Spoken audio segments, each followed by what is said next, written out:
Pinawisan din naman ako kasi tinabi ko yung mga dahon para magkaroon tayo dito ng malaking space para dito sa ating Mongar 2. Kasi nga malaking klaseng tent to, kaya kailangan din niya ng medyo malaking space. Maganda yung lupa oh.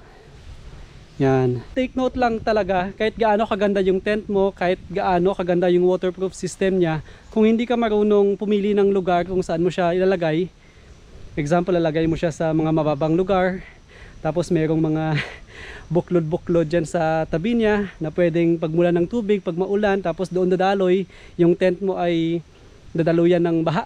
So, walang sinabi yung waterproof system kapag baha na yung pag-usapan. Marunong tayong pumili ng lugar kung saan natin ilalagay yung ating tent. Dapat safe siya sa mga kahoy na pwedeng mahulog. Dapat kung dito tayo sa mga ganitong lugar sa woods, i-check natin yung mga punong kahoy kung merong mga patay na mga sanga, kung pwedeng mahulog yung sanga na yon sa tent or sa atin mismo anytime. Huwag lang tayo basta-basta maglagay ng tent kung saan natin gusto kasi maganda yung view, maganda yung angle.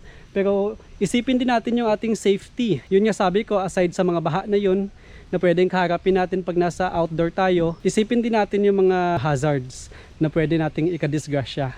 Kaya dito ko nilagay yung ating tent kasi ito yung pinaka-spacious na area dito sa woods. At the same time, chinek ko din yung kahoy. Wala namang mga patay na sanga na maaring mahulog sa atin. So sa ganong steps pa lang mga specimen, safe na tayo sa ating pagka-camping.